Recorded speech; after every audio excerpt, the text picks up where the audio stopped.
Hello, everyone, and welcome to the first round of the 2022 Bay County Kickoff presented by Ascendant Disc Golf.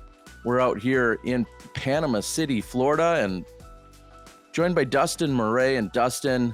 Big news this weekend. We've got Matty O and a brand new sponsorship bag. Should we be that excited about it? We should be, man. I can tell you I've been playing some practice rounds with him over here, and he is excited, and I could just tell that he's ready to go. Well, he's been on the tour on and off throughout the last couple of decades. We're, of course, looking forward to 2022, and we're going to start things off here at the Monster Majette, 498 feet on hole one. Little par 4 action to get started. Yeah, one of those ones where there is a little bit of a gap to hit, and you got that water on the left side. And with it being this distance, I feel like a lot of players can just play for placement. It is a tight green, though. I will say that. Definitely a lot of OB around there. Well, we'll see. At just 498, like you said, a placement shot, 350, maybe a little bit more than that, play out over the water, and you're hopefully collecting a birdie to get things started. Beautiful, calm, wonderful looking conditions out here in Panama City on the morning's early round. And this is Matt Orum throwing his pink EMAC Truth, just throwing it for placement. Looks like a little bit of dew kicking up there here in this early morning round. And PDGA number 200. Yes, folks, 200. That's Neal Dambra. Oh, gets caught up in that bush there. That might be a tricky approach shot for him, as we're going to see Lucas Hughes step up to the plate. Delivers what looks to be a pretty clean drive. Good placement as well.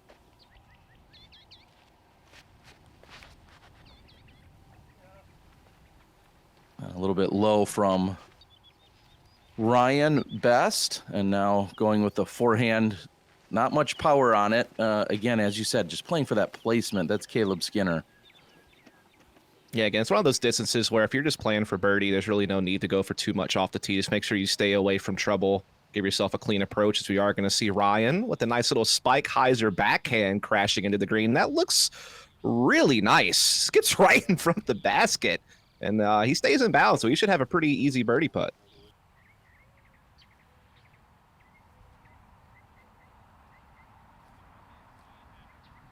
Not a lot of obstacles out here, but Neal has found one of them. I think he found OB as well, Terry. That's unfortunate.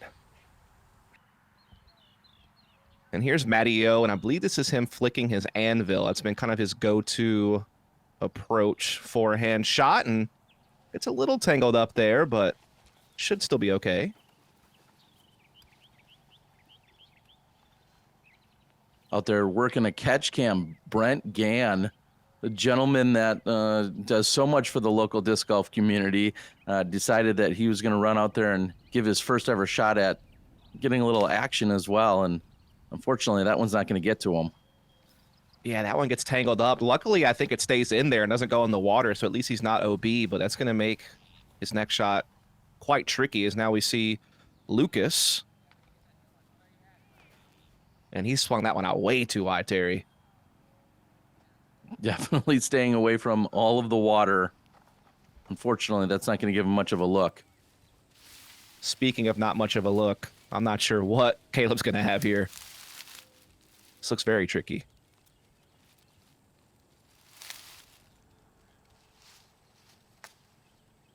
Okay, that'll put him in range for a putt, and I can't stress enough, if you look at just how beautiful and sunny it is out, very light, low winds. And what a putt. That is a great par save for Neal. And I say all of that because, well, spoiler alert, folks, the weather in the afternoon is not going to be quite as inviting or as scoreable. So we'll see how everyone can do it in the morning. And now we're over here. Again, Lucas had swung out pretty wide, leaving him a very lengthy bid. Not really able to give it much of a chance, but does get it up there close to have a pretty routine par, as Kaleb's looking to see if he can still get something going here. Nice putt from him. Was in a little bit of trouble, was able to salvage par.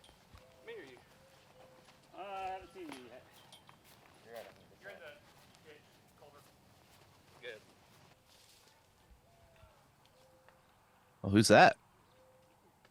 Well, it looks like we got Matty tucked way back there. He found something. He certainly did. He had a window. Oh, man. We'll see him emerge and picking up a birdie on the very first hole. I was watching a nature documentary there for a second. As Matt does putt with judges, if people were curious. So that's been kind of his go-to putting putter. As he gets the birdie, and we see everyone else starting to clean up.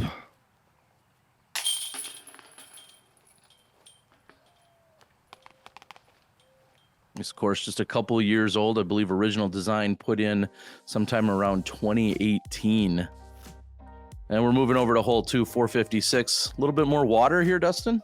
Oh, yeah. A little bit of water, but I think, maybe it's only about 200 foot of water carry. So it's not as scary as it looks, but definitely makes you think a little bit. But it does play right under that 500 foot mark, and it is a par 3. So if you want a birdie, you really do have to attack this basket. And certainly there's some guardian trees and things that can get in your way on the way there. And there are a number of holes out here where you'll see a shorter basket that might be in part of the flyover or during the play, the actual play. And of course, we're playing to the longer blue baskets in this configuration. And what a pump here by Matty O. Yeah, that was his ride. That's been kind of his go-to distance driver. And I can tell you he's been easily pumping that thing in practice well over 500 feet routinely. So he's definitely coming in with a lot of power this season. Looks like it sets up well with a little bit of a right to left breeze at best here. At least according to the water. Ooh. It's a little bit of a flare skip, but he still gets up there. I guess there is some OB out there you do have to watch out for on that left-hand side, but I believe he's avoided that just fine.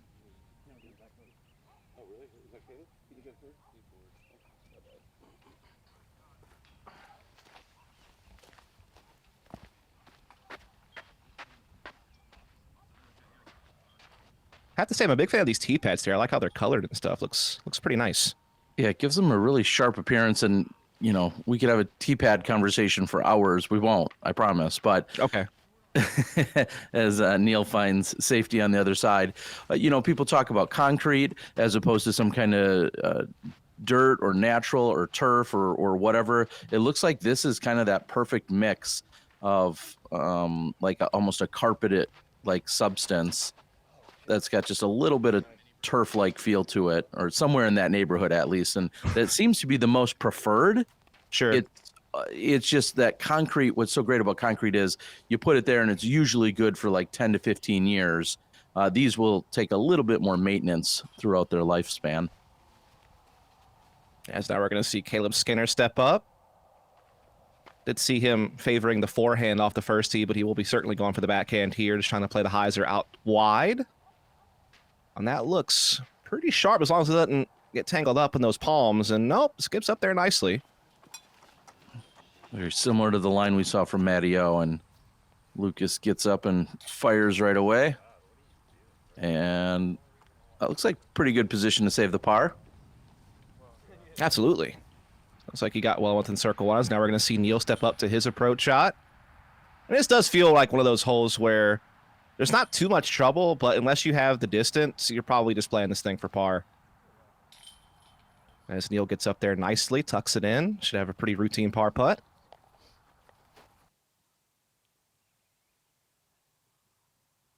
And at 456, I'm a little bit surprised to see this actually play under par for the round. Whoa! Oh! Well, okay.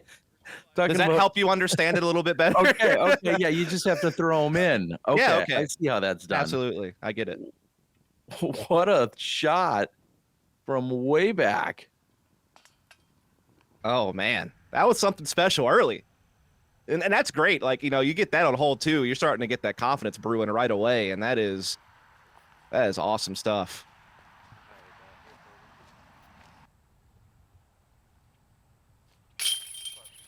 This guy's making it look easy.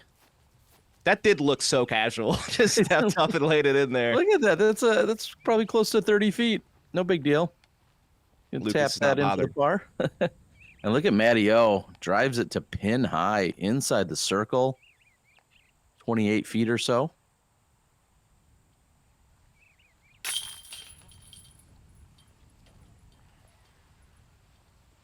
Yeah, he's gonna love. Go ahead.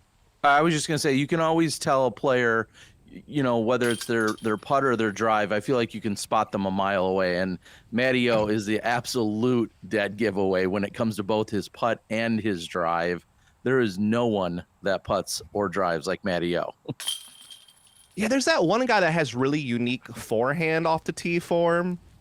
Oh, Jake, yes, I know you're. So that one obviously is just really out there. That's the biggest outlier. But yeah, definitely Matty O, very unique in how he approaches, very compact, but also packs a lot of power as we head over to hole 3, just under 280. Pretty kind of common theme that you see on this course is some of these kind of turtleback greens. A little bit hilly, makes you have to play some of these slopes a little bit differently. And again, water a bit of a feature, I guess, if you go really astray off the tee or if you push something a little bit too deep. And a few guardian trees inside circle 1 as well. As Matty O will continue to hold on to the box here. And I believe this is him forehanding a felon. And you see that, as you mentioned, that peninsula green. I'm not sure there's a full 30 feet all the way around that green. So it certainly tightens up as you get closer to the water. Man, I kind of like that from a course design perspective. If you don't have a lot of trees or things in the way, you can certainly use peninsulas and OB to try to still, add some difficulty to a shot that would normally just be kind of routine and open. Makes the players think a little bit about their landing zone. Sometimes it might scare him a little bit. I feel like Ryan pulled back on that one.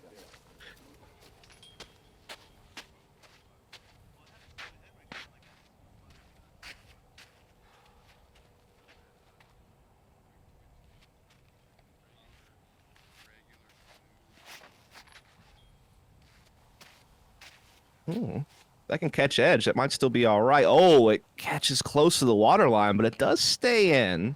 So that's good. Looks like it has checked up just fine. Also looks like a good forehand there. Should put him on position to put in a nice little birdie putt.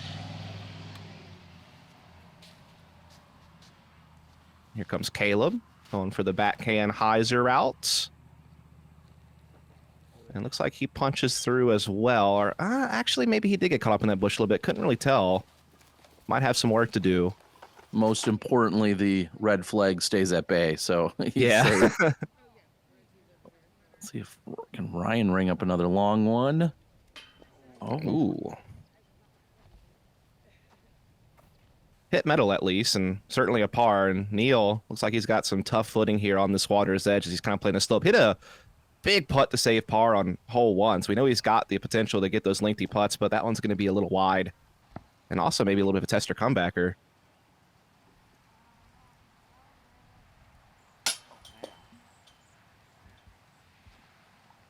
a little bit off from short range for Neal. Matty O now with the park job, trying to go 3 for 3 to get things started, and that's a turkey right off the bat. Yeah, definitely feeling his game. Like you said, calm conditions. He's been putting in a lot of work in this offseason.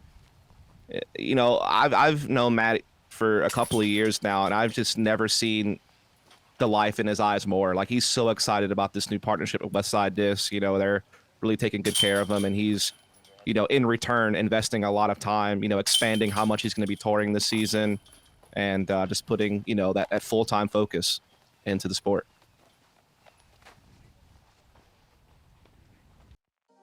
And then speaking of partnerships, I'll talk a little bit about Ascendant Disc Golf in a moment. But first, let's take a look at hole 4, another par 4. What are they trying to do here? Yeah, I mean, it's pretty wide open, to be honest with you. It's another one of those shots where, you know, you can certainly attack it as much as you want. You know, I think, again, though, kind of similar to hole 1, Terry, you can just kind of play for placement with it being a par 4 and still comfortably get the birdie without having to do a whole heck of a lot. As you know, there is some OB once you start approaching this green that comes into play that you're going to have to avoid, which makes, you know, just straight up going for it all the way a lot more risky. Again, playing to this longer basket. Matty O is going to have the honors. He was ready to go, even jumping my cameraman Dustin a moment there. Yeah, and that was his. Yeah, that was his adder. That's kind of his go-to overstable if he's trying to play something into a headwind or just trying to get that good, consistent hyzer finish. That's the distance driver of choice for him.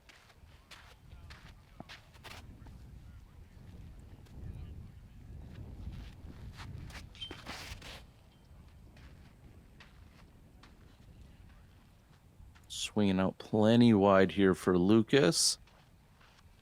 And, well, no red flag pops up. So quickly, I wanted to mention Ascendant Disc Golf, who is a primary sponsor here, says that they hope to ensure high-quality player experience while equipping tournament directors with everything they need to run a great event. Check out ascendantdiscgolf.com to get on the wait list and be the first to know about the full launch later here in 2022. So wanted to get that shout out in. Sounds like they're doing a lot of great stuff and certainly supporting this coverage and tournaments is what they're all about. So we really appreciate it. Ryan getting some big turn out of that disc. And we saw Kaleb also kind of get stuck on that hill, which might give him some awkward footing for his second shot. But so far, everyone's, gotten off the tee clean, not gotten into any type of trouble as far as OB or anything like that. And so far, so good for the card. Again, at this distance and with it being a par 4, as long as you just put yourself in play off the tee, you should have a good chance to approach the basket to set up for the birdie. As Neal's done well there. And speaking of Neal, quick trivia question off the top of your head. Any idea what's listed as his first year of PDGA play? Ooh. I'm going to go with 96. Yeah, no. You're off by about 20 years. 1976 is when Neal is listed as his first ever PDGA tournament. 1976, where he's got the IFA World Frisbee Championships listed. So you're gonna dub pioneer of the sport. You're gonna dub me saying 76, right? yeah. Okay. I just want to make sure. And to put that in perspective, that was actually even 2 years before I was born, and and I know I've been around a while, but man, a true pioneer of the sport. I believe he said it was PDGA number 200. So yes, he is 200. That is definitely crazy stuff as we see what looked like a pretty wide shot there, but it does get him stuff, I believe, still in circle 1. And here is where Mattio's drive landed. Kind of got close to the edge here as he is going to throw his approach. I believe that is his anvil yet again, just getting it up there and setting up for a pretty routine birdie putt as he's been on the hot streak here to kick off this tournament. Yeah, and if anyone's had a question of, is Matty, is he ready to go? Is he dialed in with these new discs? I mean, as Neal almost rings that up. You have to think there is zero indication that Matty isn't well-practiced and dialed. Yeah, like I said, I've been playing a couple of practice rounds with him in the offseason at various courses kind of in this Mobile area where he's from, and he's looking dialed. I can promise you that. As in some cases, he's kind of getting to go back to some old favorites, that he used to throw. I mean, he was sponsored by Latitude back in the day before Prodigy. So he's even bringing out some old school stuff at times. Like, if you remember the Flow, that was like a really popular disc in the Southeast. He's been really excited about getting back out there again at Westside.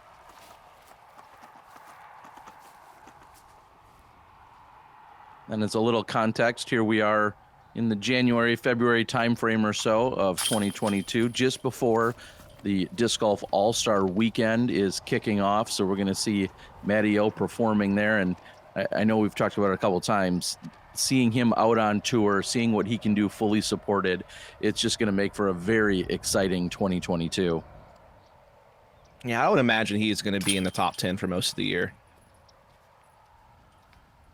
If I was a betting man, which I am, you could put a safe bet on Matty O in the top 10 at just about every World Championships. In fact, I think I had a running bet with a friend for many, many years that he would always be in that top 10 at the Worlds. There'd be years you wouldn't even see him the entire year, and then he shows up, 8th place at Worlds. He's just that good. As we move over to hole 5, this looks like a shorty. Yeah, indeed it does. 213 feet does seem like one of the shorter holes that's going to be on the course. The only thing I will say is there is that slope on the left-hand side. So if you swing a backhand a little too wide, you could definitely go down that hill and get into some trouble. Off the tee, I've been seeing people actually play into that hillside with the forehand, but obviously the backhand's also there, and we are indeed going to see Matteo go for the forehand out wide. I believe that's his Ati, the more overstable forehand disc to complement his Felon, and looks like it gets up there. Yeah, and this comes in as the single easiest hole on the course relative to par. Played 2.42, so 0.58 below par. The next closest one was, in fact, hole 1, which played exactly a half a stroke below par for the MPO division. So this is the easiest hole on the course statistically. Yeah, so that brings up the added pressure of, like, you feel like you have to get it, right? And if you don't, then you get a little concerned. That's exactly it. Some people say, "Oh, this is just such an easy hole. You just got to do this." Well, again, that almost reverse pressure of like, yeah, but if I don't get it, I know everyone else did. Well, so far it's just green flags flying today for this card as everyone's putting themselves in position to cash in on that stat you were describing, where this should be the routine birdie that you get here on your front nine. And we've seen all options taken here, backhand, forehand. Again, a lot of the holes kind of open up to kind of choose what you feel is best for your game. There's another green flag gets waved. Now Neal left here. Going for a little bit more of a backhand turnover on the left-hand side. That might be a little overturned. We'll be safe, but that will be a trickier putt. Yeah, we saw the backhand, hyzer, the backhand turnover, the forehand, like you said, plenty of options. Neal still left with a very makeable birdie putt. And a little bit low, and I'm hearing and seeing the wind pick up slightly. That's the one thing about this course, and I mean, I know you had some previous coverage from not too long ago on the same exact course back when Matt was still playing for Prodigy that he won, and that was very windy conditions, and that's the thing. It makes a course that's this wide open all of a sudden gets a lot trickier once you start throwing that element into play. Meanwhile, Orum has picked up the first 5 holes here. Oh, no. I don't know how that... It sounded so solid. I'm not sure how that came back out. Oh, that is tough, man.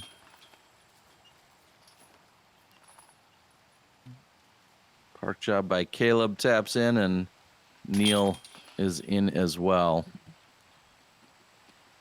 Again, 5 for 5 for Orum to get things started. As we're going to take a look over at hole number 6 and what's in store, just 276 feet. Yeah, following a similar theme to what we've kind of seen throughout the bulk of this course, again, is just, distance may not be that tricky, but certainly the Guardian trees and the OB make you really have to think about controlling your power and really picking a good landing zone to ensure that you're going to be in circle 1 and have that putt. As it looks like Matteo's reaching for that anvil again, kind of that just overstable approach disc. We'll be swinging it out wide with the backhand and hoping that it's just going to be able to fade back into play. Maybe a little ground action, and looks like he's done just fine. Green flag comes out.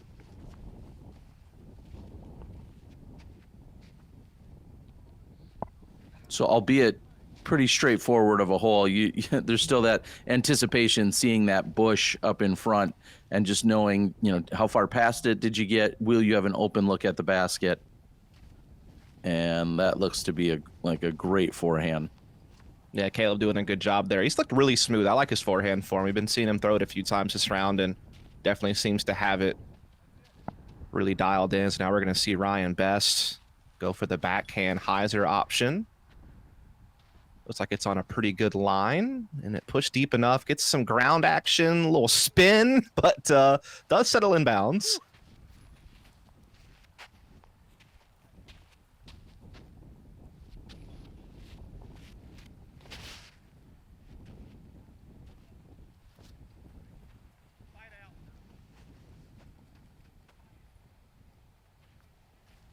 Little hint, a few of those gentlemen up ahead. I think we're going to see maybe 1 or 2 of them jump onto the lead card. I can't give away all the scores here, but we got Neal with his tee shot.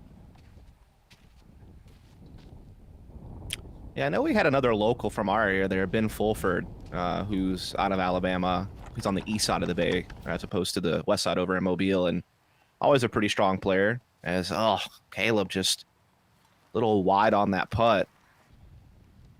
Now, there's a little commotion going on, and you always have to wonder, are you distracted by something like that or not? Is that something you want to wait for? Sometimes you'll see other players go if the distraction is behind them. So you may see kind of a flow of play or something like that taken into consideration. Ben gets that one to flop back in. Or Lucas, I'm sorry. Yeah, as Lucas says, we're going to see Neal step up now, looking to try to get his birdie going.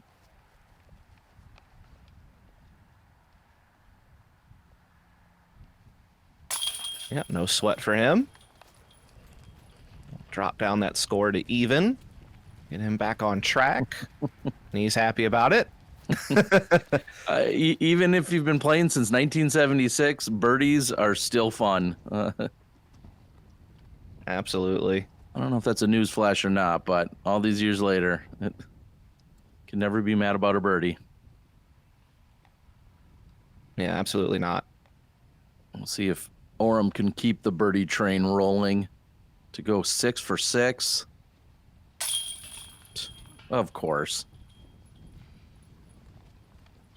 And give everyone just a little bit of geography. Panama City, you just spoke of Mobile. We see a lot of the players from Alabama, Florida, and whatnot. What's some of the light geography that you'd get from nearby either courses or tournaments relative to here? I mean, I imagine it's not too different. I mean, I know coming from like the Mobile area, we don't really deal with a whole lot of like elevation change or a lot of hills. A lot of the courses around here are mostly wooded. There are a few open courses. And I know that's where Matty-O kind of grew up, at Chickasaw, like playing those really tight wooded courses. So for him, a guy who's really prided on being able to hit his lines and be accurate, he probably feels a lot more free on a course like this as we now head into hole 7, which does have the double mando off the tee. So I think this is our first mandos that you have to deal with. And so that gives you that little bit of extra thought, a little bit of hill guarding the basket as well. As we're going to see Matty-O again using that Ati, throwing a flex forehand to make sure he hits the mandos and skips up there to the hill. Yeah, that's going to give him a long look. He's off to the, I don't know if that's the short basket or if that's a different basket. I believe that's the short basket. He's going to have at least a circle's edge, maybe even longer putt.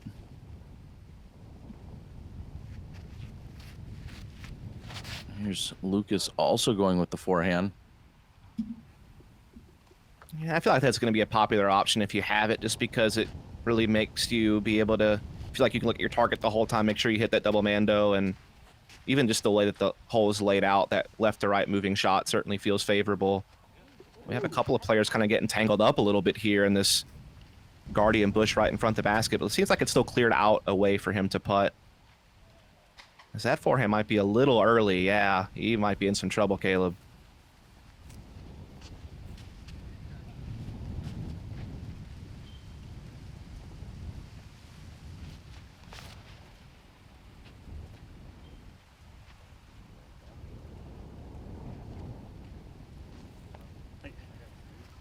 A little bit wide, as you said. He's got to still go up and over, playing the blind shot, but does so quite effectively. That should be an easy tap in to save the par for Kaleb. And now This looks tricky too. It is, because if you're exposing the back of that disc or the flight plate to any kind of wind, there's a good chance it could get it up and carry it past. But short little pitch. Oh, the roll. Oh, no. Yeah. At least it kind of comes back towards the end, but certainly that's the problem when you have to put it on that much angle to get around the obstacle. It's likely going to land on edge, and that means that, more ground play like a roll is going to be a factor, and so he's going to have a little bit longer of a putt than maybe he was hoping for, as we see Neal here trying to see if he can put in another birdie. Floats it up there, and oh, man, just a little low it looked like, but certainly on line, but he'll definitely get his par. So we see Matt, like you said, going for 7 for 7. And this is probably his trickiest putt yet. Okay, man. Yeah, the little stall, but he knew it, and he decided to run it down. I know he's thinking first down somewhere. There's probably a roll tide in there somewhere. Yeah.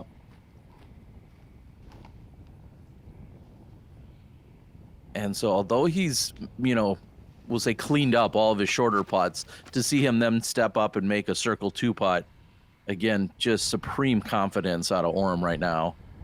Oh, Not so much out of Ryan. Also, I guess in terms of actual geography with relative to Panama City and some other courses you may be familiar with, Tallahassee, for instance, looks like it's about 2 hours from here. And when you're looking at Pensacola, about 2.5 hours. So just to put, this on the map officially for some who may not have your Florida geography down. yeah, I'm not very saying much. I looked at MapQuest or Yahoo Maps to figure that out, but I got a little assist there.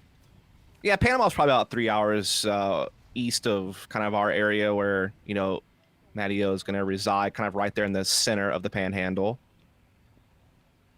But that's where I kind of lose it, because it's basically like I go east to Pensacola, then if I want to go hit up Destin, that's there, then Panama, and then I'm lost. I think Tallahassee's next, and then I know Jacksonville's way on the East Coast, but that's all I got. You really stumped me there. That's always the thing about recording commentary. It's like, oh yeah, why don't you just tell me about the geography? I was like, I don't know where you're going with this, Chief. You might have to do some post editing to fix this guy, but we got through it in the end. No, I just wanted to put it in perspective, because some people might be thinking, where in the world is this course? And knowing you and I were just down in Alabama Alabama for the Jubilee. Now I'm getting myself even confused, but we've got hole 8, 2 holes left to go in this front 9, 624 and a par 4. What are they trying to do? Yeah, this seems like the longest hole we've played so far. Some of the other par 4s we've played have been a little bit more, you can kind of just play for placement and you set up. This one, you're going to have to pump it a little bit more. And then that Mando, that's what makes this hole tricky. It forces you to play over the water, likely on your second shot. And that is what can kind of throw a little bit of a curveball on what maybe would normally be a little bit more routine, as we're going to see Matteo up first, throwing that adder, just trying to play a big hyzer, just try to set himself up to get in position for that second shot we were discussing.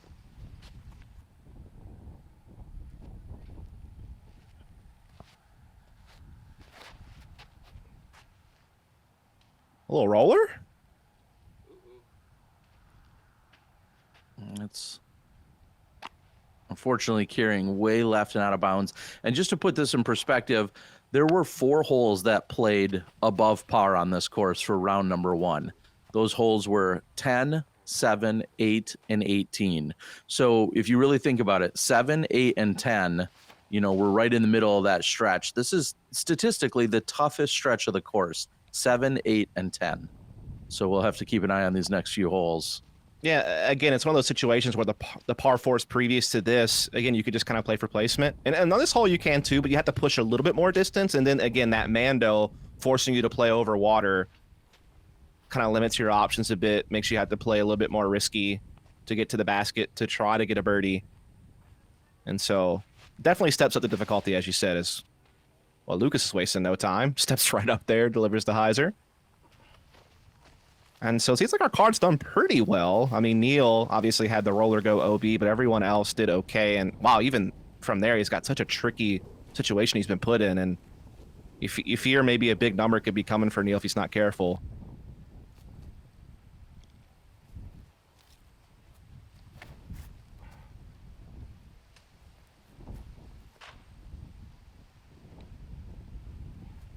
Oh, no. Yeah, it gets the red flag there as well. What also was jumping off the page at me with those 3, 7, 8, and 10, they come in at distances of 282, 624, and 1071. So 3 very different distances, as we see that find the green side inbounds. And what a great shot. Yeah, that was absolutely beautiful out of Ryan Best there. Now we're going to see Kaleb step up. Again, he's got a really nice, smooth forehand. So just looking to play it over, make the Mando, swing towards the basket, and does make it. I think he might just be edge of circle 1. Can't quite tell. See Matteo now stepping up. Again, just looking to try to put himself in position here. He's 7 for 7, so he's looking to keep that streak up and going to send that one wide. And, it takes a bounce and rolls and stays in, but that's going to be a lengthier putt.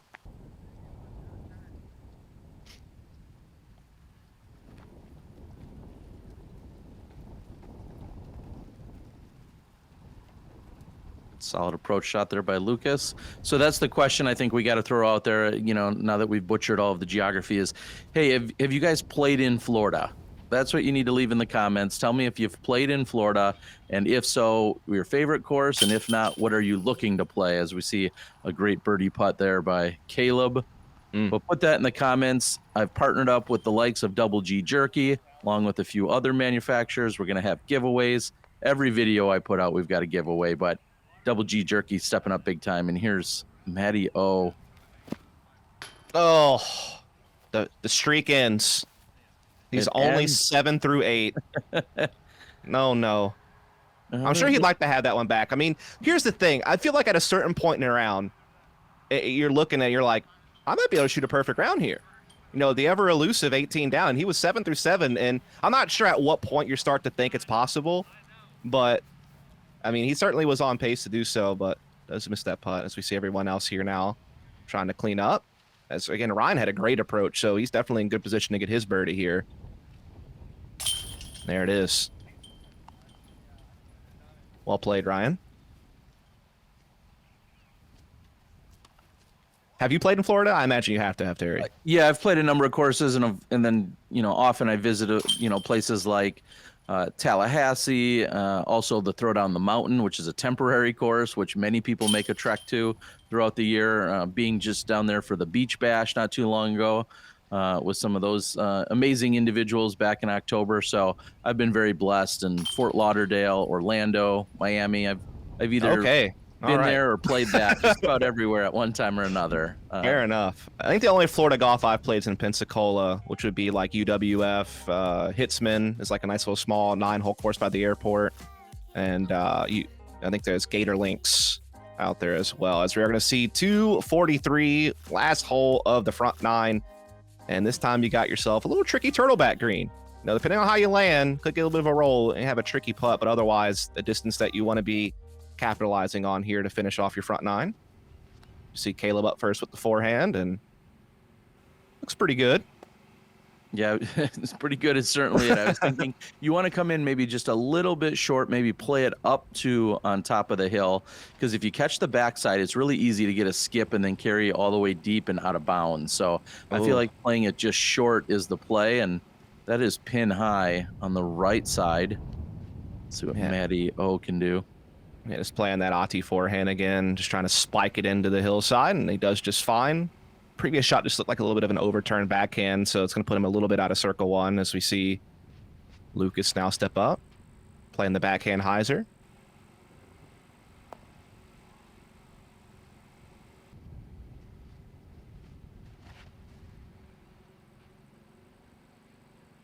Neal playing the floating hyzer that, unfortunately, I was going to say, is right behind that tree. You see he's got some work to do, and you got to be careful, because if this catches edge, easily can get up and roll away. And it hits and stops for him, so that's a makeable look to save the par. And here's Ryan again, had a little bit of a tough backhand, long floaty putt, going to catch the top band. Luckily for him, it settles, so we'll be able to get the pars. Now we see Lucas trying to get his birdie.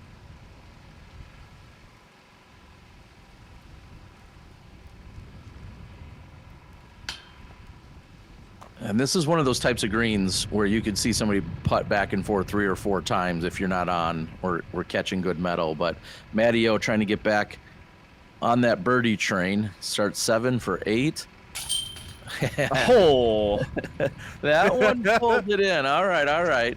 That one pulls it in, and Orum's going to close out the front 9, 8 under through 9 holes, and just trying to run away early against this field.